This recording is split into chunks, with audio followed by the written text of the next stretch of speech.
Rápidamente nos vamos al frente para la victoria. Fernando Alonso, adelante. Está el jefe de gabinete de la provincia de Buenos Aires, Pérez, hablando. Alberto Pérez. Quiero repetir lo que hace instantes les dijo a ustedes Jorge Tellerman en cuanto a agradecerle a toda la ciudadanía el haber concurrido hoy. Fue un día que en todo el país, en la provincia de Buenos Aires, climáticamente complicado. Sin embargo, la ciudadanía, como siempre, ha ido a votar, ha ido a cumplir democráticamente con su responsabilidad. Así que un agradecimiento a todos, a los que nos han votado y a los que no nos han votado. Por otro lado, si bien los datos oficiales van a comenzar a partir de las 10 de la noche, por las mesas testigos que ha encargado el Frente para la Victoria, podemos hasta ahora afirmar que hay un categórico triunfo de la fórmula de Daniel Scioli y Carlos Zanini por sobre la fórmula de Mauricio Macri y Gabriela Michetti, por sobre la fórmula de Sergio Massa. Así que este triunfo en esas mesas testigos se ve con toda claridad. Esto también, además de agradecerle a la ciudadanía, los que nos votaron y los que no nos votaron, marca a las claras que la mayoría de la ciudadanía ha votado hacia adelante. Ha votado hacia... ¿Cómo radica esa diferencia? Hemos escuchado a la ciudadanía y la ciudadanía nos ha escuchado a nosotros. El gobernador Scioli, los últimos días de campaña, marcó claramente que sobre lo que se construyó en la Argentina los últimos 12 años, había que seguir construyendo. Que sobre los cimientos que habíamos instalado, había que seguir creciendo, profundizando las cosas positivas, cambiando aquellas cosas que hubiese que cambiar. Y creo que así como el gobernador escuchó a la ciudadanía lo escuchó a él, y hoy se ve en estos números preliminares, repito, los números oficiales. ¿Cuánto radica, Alberto? ¿En cuánto radica esa diferencia, Alberto? Prefiero no hablar de porcentajes, esperar claro y categórico. Claro y categórico. Claro y categórico como para... No voy a hablar de porcentajes porque prefiero esperar los datos oficiales, pero sí adelantarles a ustedes. ¿Categórico como para ganar en primera vuelta el 25 de octubre? Estas son las PASO, en octubre va a ser una elección definitiva, pero repito, lo importante es destacar que la ciudadanía ha escuchado, ha tomado el mensaje de nuestro frente, de Daniel Scioli y de Carlos Zanini, así como nosotros lo escuchamos a ellos, y hoy se ve reflejado en estos datos, repito por tercera vez, preliminares, pero que hablan con claridad de un triunfo de Daniel Scioli por sobre Mauricio Macri y por sobre Sergio Massa. ¿De provincia de Buenos Aires? ¿Todas las fórmulas de Cambiemos en total o sobre puntualmente Macri? Sobre Macri, sobre las fórmulas, sobre Cambiemos, el triunfo fue categórico. ¿En provincia de Buenos Aires qué datos tiene de la interna de provincia del Frente? No, voy a hablar nada más que de lo nacional. Al Frente Cambiemos, que habla de un sistema que no funcionó y poco transparente. ¿Está lloviendo todavía? Porque me parece que algunos están abriendo el paraguas. Muchas gracias. Bueno, la palabra de... Se despide con una ironía, Alberto Pérez, señalando el triunfo categórico de la fórmula Daniel Scioli Zanini sobre Cambiemos, sobre Mauricio Macri, sobre UNEN, sobre Massa, sobre De la Sota. Así lo dijo el jefe de gabinete de la provincia de Buenos Aires. A esta hora ya adelanta. Entonces, cuando son exactamente la hora 20, Alberto Pérez acaba de adelantar un triunfo categórico, amplio, de la fórmula Daniel Scioli Zanini sobre Mauricio Macri, sobre cualquier otra fórmula de precandidato de Cambiemos y sobre UNEN inclusive también a nivel nacional, no en la provincia de Buenos Aires, reitero, a nivel nacional. Cuando le preguntamos por la interna del Frente para la Victoria, por la provincia de Buenos Aires, nos acaba de señalar que solamente habla del resultado de la fórmula con proyección nacional.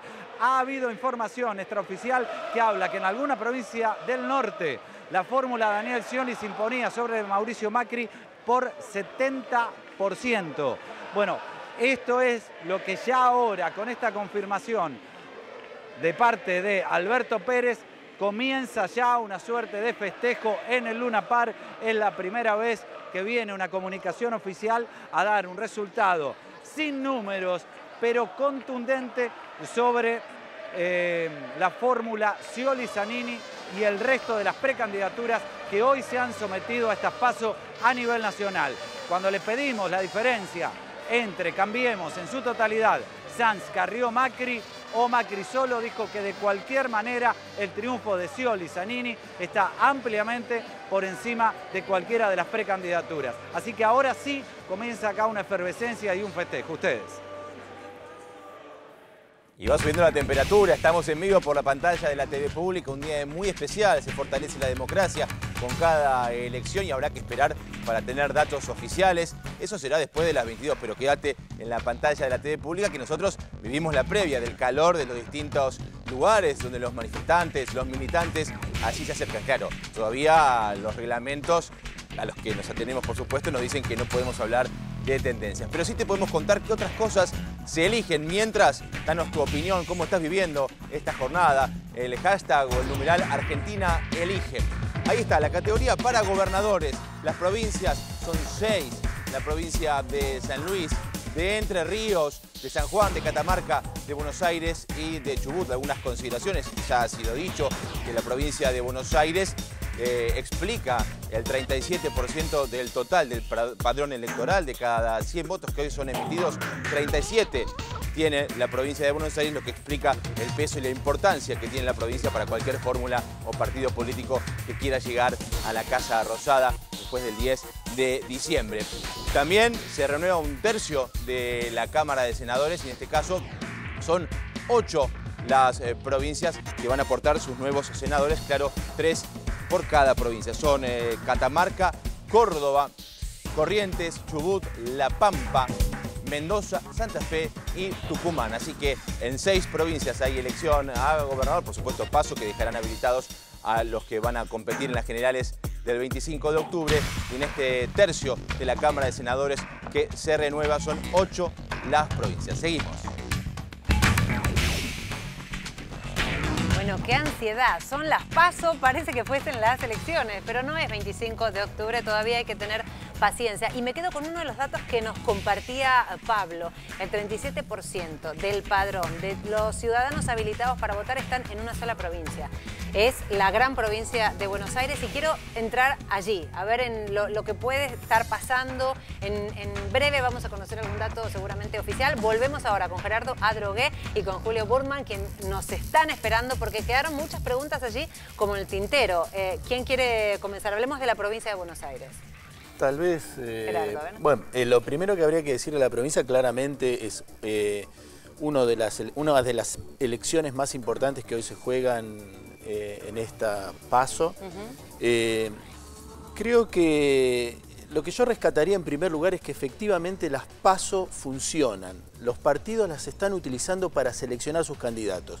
A nivel nacional, de las 11 coaliciones, solo 3 usaron para elegir candidato a presidente y vicepresidente. Y lo que es cierto es que a nivel provincial, que aquí se señalaba, las PASO también se utilizaron para seleccionar candidatos dentro de las fuerzas. Es el caso de la provincia de Buenos Aires del Frente para la Victoria, que está la elección entre Domínguez y Fernández. Yo creo que esa elección en particular es una elección que va a revestir una importancia mayúscula. Creo que... Es el segundo cargo de importancia después de lo nacional, se puede decir, porque es casi cargo, el 40%. Sí, Lourdes, es efectivamente un cargo muy importante, pero además en lo que quiero hacer hincapié es en otro fenómeno, porque es ahí donde dentro del Frente para la Victoria, dentro del campo oficialista, se juega una verdadera interna y hay una tensión que hay que resolver. Una tensión en la cual se expresa en distintos ámbitos dentro a nivel nacional, que tiene que ver con, si se quiere, con un peronismo más tradicional, más histórico y ciertos factores más nuevos, más de renovación. Y la forma en la cual se resuelva esta interna va a decir mucho. Yo creo que lo importante aquí, para la resolución de la interna en la provincia de Buenos Aires, es que sea cual fuera el resultado, el perdedor se encolumne dentro de la fuerza, y que no haya ningún tipo de fractura y que efectivamente se resuelva en ese sentido. Julio, hace minutos nada más, Alberto Pérez acaba de decir, calificó como categórico, ¿no? Un triunfo, recordemos, no quiso dar, habló siempre de carácter nacional, él dijo en términos de las elecciones para todo el territorio, pero no podemos dar cifras, no podemos dar datos, pero la provincia va de la mano, digo, si un triunfo nacional es fuerte, también se da en la provincia, teniendo en cuenta este componente de la votación. Mira, si hablamos del Frente para la Victoria, el 2007 y 2011 la provincia estuvo o en el promedio de lo que saca a nivel nacional el Frente para la Victoria o en el caso de 2011 un puntito arriba, en el promedio, ¿no? Ajá. O sea que en la provincia más el norte, o sea las 10 provincias del norte, el Frente para la Victoria obtiene 2 de cada 3 votos. 2 de cada 3 votos. Exactamente. El resto del país no es tan favorable, sobre todo me refiero a Córdoba, Santa Fe, Capital, no son tan favorables al Frente para la Victoria, pero en la provincia y en el norte saca el núcleo de su voto. En esta oportunidad es muy importante la provincia porque surge una competencia interna, porque si bien el masismo no es una fuerza que se ha instalado muy bien a nivel nacional, no logró grandes alianzas en las provincias, en la provincia de Buenos Aires tiene una oferta sólida, ¿no? Massa de la provincia, Solá fue el gobernador de la provincia. Sí. Por tanto, la gran incógnita es esa, ¿no? Esa brecha que obtendría el Frente para la Victoria sobre una oposición que tiene estas particularidades, que tiene un partido bonaerense, como es el Frente Renovador, si bien el nacional es bonaerense, claro, y ahí tiene la competencia que hoy le puede significar la gran discusión sobre cómo queda a nivel nacional el Frente para la Victoria. Ahora, hablemos de participación. Acaban de confirmar que votó el 69% del padrón electoral. Claro, uno dice, bueno, es mucho, es poco. Hablaba la autoridad de las condiciones climáticas, ¿no? Que algunos les cambiaron el colegio electoral porque no estaban en condiciones. Y hay gente que también dice, total, son las PASO. No participo ahora, sino que voy porque ya está decantado, por ejemplo, candidato de alguna de las fuerzas. ¿Eso influye, Gerardo? ¿69 es bueno o es malo? ¿Cómo se evalúa? Yo creo que efectivamente es un poco menor al nivel de presentismo que en las elecciones generales hubo en la Argentina. Me parece que no es será es alrededor de un 75%, es alrededor de un 75%, pero no creo que es un tema que sea para alarmarse ni para pensar en otra vez una suerte de desafección de los ciudadanos frente a las elecciones y las ganas de votar y el deseo de votar, sino que por un lado, bueno, habrá factores específicos el día de hoy, la lluvia, la dificultad, pero además pensemos en las elecciones, en las PASO que hubo en la Argentina de marzo, en el primer periodo, de marzo hasta las elecciones... Hasta julio. Hasta julio. Hasta julio, que fueron las de capital. En todos estos distritos fue menor cantidad de gente a votar en las PASO, alrededor de un 5, un 6% menos. ¿Qué es lo que está pasando acá? Si efectivamente vota alrededor del 70%, es razonable que esté votando un 5% menos. Una de las críticas que se le hacían a las PASO en el origen era que podía desalentar la participación electoral porque tantos actos electorales, uno detrás del otro, podía cansar a la gente. Yo creo que estamos en los márgenes esperables, no es algo que de alguna manera preocupe y que efectivamente en octubre es dable esperar una mayor participación. Julio, ¿las PASO sí, las PASO no? Digo, ¿hay algún sector que hoy pueda decir que perjudica? Recordemos que es necesario cumplir el 1.5% de los votos válidos para participar en las elecciones propiamente dicho que van a ser en octubre. ¿Cómo evaluamos las PASO como sistema? Las PASO fueron aprobadas en el año 2009 por el radicalismo y el oficialismo. Y había tenido una crítica fuerte de parte de la izquierda. Sí. Sin embargo, para la izquierda las PASO resultaron beneficiosas porque las combinaron a unirse en cierta medida. El Frente de Izquierda de los Trabajadores es una opción más integrada que otras versiones anteriores. Y hay otro elemento, si bien las PASO pusieron por primera vez un piso para participar del 1,5, también vino aparejado la reforma de la publicidad electoral que dio más oportunidades a los partidos chicos. Por lo tanto, democratizó eso. Yo diría que la restricción que te impone el piso fue compensada por el acceso a la publicidad de la televisión, ¿no? Ahora, algunos sectores dicen, bueno, si hay un solo precandidato, digo, en el caso del Frente para la Victoria hay un solo precandidato para la nacional, pero en la provincia cambiemos, digo, hay algunas fuerzas que van con opciones en un cargo, pero en otro solamente con un precandidato. Yo insisto sobre este aspecto. Las PASO son unas nuevas reglas de juego que estamos todos aprendiendo a usarlas. Los líderes líderes políticos y los ciudadanos. Y la gente. Están aprendiendo, unos a ver cómo las utilizan para seleccionar sus candidatos, otros para decidir su voto. Me parece que la experiencia que hemos tenido hasta ahora es altamente positiva. Creo que a las cosas que decía Julio recién, yo añadiría que han ayudado a ordenar el sistema de partidos en la Argentina. En principio han reducido la oferta de manera de canalizarla y han permitido que se empiecen a canalizar de alguna manera coaliciones electorales. Yo creo que hay que esperar 2 o 3 elecciones más para ver si efectivamente, finalmente se conforma un nuevo sistema de partidos en la Argentina, y las PASO van a haber ayudado mucho a que ello suceda. A ver, claro, son las segundas PASO de carácter nacional, ¿no? Recordemos que en el 2009 se aprueba, 2011 se aplica, y en ese caso, si no recuerdo, creo que no había opciones dentro de una fuerza. Cada partido o cada fuerza llevaba un precandidato. En el 2011 ninguna fuerza política tenía utilizó opciones, las PASO claro, para seleccionar sus candidatos. A nivel presidencial. A nivel presidencial, sí, claro, exacto, sí.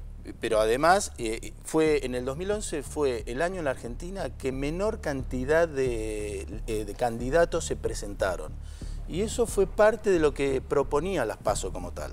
Claro. Y en ese sentido las PASO están ayudando a ordenar el sistema de partidos. Hablaba Julio de la izquierda, ¿no? De algunos frentes. En las PASO, en las primarias que se realizaron en algunas provincias, incluso vimos un crecimiento exponencial, ¿no? De esas fuerzas que uno decía, bueno, tiene que superar. El desafío era 1.5 y lo superaron lejos. ¿Eso es consecuencia de esta necesidad por las PASO? Sí, bueno, yo creo que el boom de la izquierda fue, el mini boom de la izquierda fue en las legislativas. Esto, sí. En una ejecutiva se juegan otro tipo de variables. Pero sí, yo repito, creo que acá hubo una mezcla de un sistema electoral que fue funcional a que la izquierda se una y un sistema de publicidad televisiva que fue mucho más beneficioso claramente para las fuerzas con menor acceso. También agregaría a lo que decías antes que lo que ocurrió en el PRO en la ciudad de Buenos Aires no hubiera sido posible sin las PASO. ¿Cómo es eso? A ver. No hubiera habido interna entre Michetti y Rodríguez Larreta de la forma que lo hubo si no hubiera habido una regulación externa por parte de la ley. Es cierto que la ciudad de Buenos Aires también avaló la PASO, ¿no? Exacto. Eso que fue en 2013, ¿no? Aprobó la ley, claro, para ir a primarias por primera vez este año. Pero quiero decir que entre los efectos benéficos podemos hablar de la apertura de estas nuevas fuerzas, sí, que pudieron tener internas, siendo que las internas son características de las fuerzas más grandes, ¿no? Totalmente. Hablaban de financiamiento y también cómo eso, para mí, desde mi punto de vista, democratizó, porque al dar espacios, ¿no? Gratuitos en radio y televisión. Ahora, yo pregunto, porque yo ya tengo mi opinión, ¿fue aprovechado correctamente esos espacios? En los medios de comunicación uno decía, bueno, estaba como bombardeado, pero es parte de este proceso, pero se hablaba de propuestas ahí. A ver, Lourdes, yo creo que hay algo que es interesante decir, porque se ha hablado bastante poco de esto, del impacto que tuvo la regulación de la publicidad en los espacios audiovisuales en ordenar el sistema del financiamiento de las fuerzas políticas. Es decir, hay una especie de queja instalada respecto de que la financiación, que no se sabe, que es oscura, dónde llegan los fondos. Y uno de los principales problemas que existía en la Argentina era la publicidad en los medios audiovisuales. La reforma que se instaló a partir del 2009, a partir del 2010 en realidad... ¿Qué cambia? ¿Qué cambia ahí? Básicamente lo que cambia es que los partidos no pueden contratar de manera privada publicidad audiovisual. Por más que quieran y tengan el dinero. Lo organiza el Estado, lo administra, distribuye una cantidad de segundos, distribuye la mitad de manera igualitaria en todas las fuerzas políticas y la otra mitad según la cantidad de votos que obtuvo. Esta es una reforma realmente radical que creo que tiende a transparentar y organizar el sistema de partidos en la Argentina y la política en la Argentina, porque finalmente ha vaciado de contenido uno de los principales agujeros negros. Pero le repregunto, es verdad, amplió esos espacios, pero ¿amplió los debates? Yo creo que no. Yo escuché muchos de esos spots. Spots, porque recordemos que... ¿Qué nos dejó?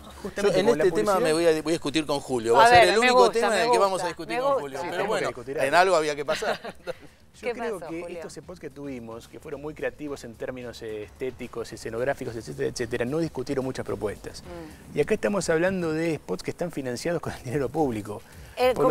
Como dicen muchas veces quien trabaja, por ejemplo, en un medio público, con mis impuestos pagaba el spot. Que hace para ser más responsable, todo lo que se dice. En este caso se aplicaba directamente, ¿no? ¿Qué decían esos spots? Y creo que tenían que haber aprovechado para por lo menos exponer los programas más claramente, ¿no?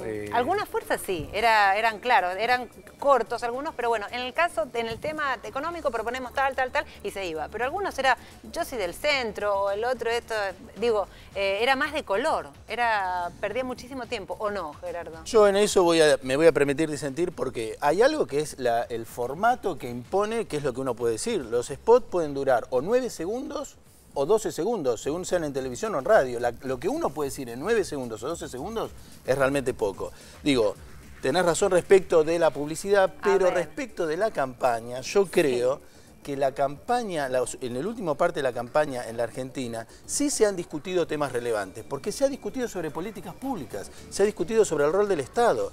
La excusa era si Macri había o no cambiado de discurso, pero finalmente lo que se está discutiendo es cuáles son las políticas públicas que deben existir en la Argentina, cuál debe ser su contenido y cuáles deben ser sus beneficiarios. Pero si hablamos de la... Sí. Gerardo, yo lo que siento en el caso particular, bueno, ya que hablaban de uno de los precandidatos, no había un debate, porque lo que dije en 2009 en realidad no era, o era otro momento, era mal interpretado. Y ahora era como una mutación, pero no había un debate. Bueno, a ver, yo propongo, por ejemplo, en aerolíneas era bien administrado, nunca entendimos qué es bien administrado, ¿no? Concuerdo que se puede discutir mejor, que se puede profundizar más, pero por lo menos concédanme que está sobre la agenda y que peor sería no discutir sobre... Julio va a responder. Hay un tema más concreto sobre cómo se administró el tema de los spots. Sí. Los partidos podían elegir entre spots más breves y más, o spots más largos y menos.